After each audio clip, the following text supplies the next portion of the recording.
হাসিনার পর এবার ইউনূসের পরিণতিও কি হতে চলেছে এক? এবার অন্তর্বর্তীকালীন সরকারের মুখ্য উপদেষ্টা মোহাম্মদ ইউনূসের পরিণতিও কি হতে চলেছে শেখ হাসিনার মতো?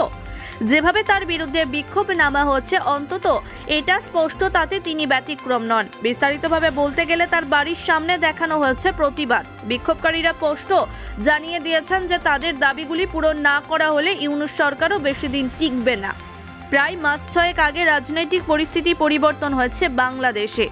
কোটা বিরোধী আন্দোলন নেয় উগ্র রূপ। শেখ হাসিনা ও তার সরকারের মসনদ থেকে সরায় বিএনপি, দেশ ছাড়ায় আওয়ামী লীগ সুপ্রিমো এবং আশ্রয় নেয় ভারতে। কিন্তু এই হাসিনার বিরোধীর প্রতিবাদে মৃত্যু হয় 100 জনের বেশি, পাশাপাশি আহতদের সংখ্যা টপকে ছিল হাজারের গণ্ডি। এবার তাদের চিকিৎসা ও পুনর্বাসনের দাবিতে দেখানো হয় বিক্ষোভ ঢাকার ইউনূসের বাড়ির সামনে। এই সংক্রান্ত কয়েকটি দৃশ্য ভাইরাল হচ্ছে চারিদিকে, যেখানে দেখা যাচ্ছে যে সকাল থেকে সেখানে তারা বিক্ষোভ বসেছেন। এমনকি ব্যারিকেড ভেঙে রাস্তায় শুয়ে বিক্ষোভ দেখানো হয়।